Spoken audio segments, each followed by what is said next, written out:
Alhamdulillah PKD ini telah pun wujud di Selangor. Ada 9 di seluruh negeri Selangor dan 191 di seluruh negara.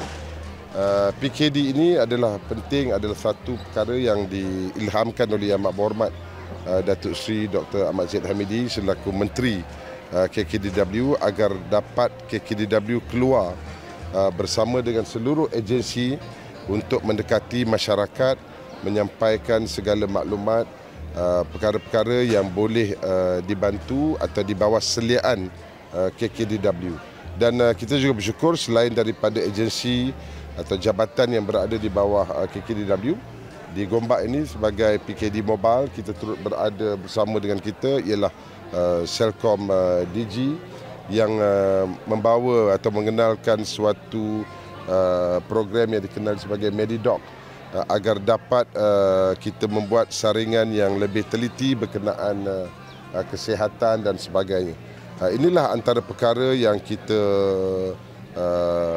laksanakan di bawah KKDW atas apa yang diilhamkan oleh Yang Amat Berhormat Timbalan Perdana Menteri, supaya KKDW ini bukan hanya berperanan di dalam kampung atau desa, tapi dalam masa yang sama kita juga berperanan di bandar agar kehadiran KKDW ini dapat dirasai oleh masyarakat secara keseluruhan. 191 PKD yang berada di seluruh negara. So we are serious, benda ini bukan suatu benda yang kita anggap hanya program untuk mengisi atau melepaskan batuk di tangga.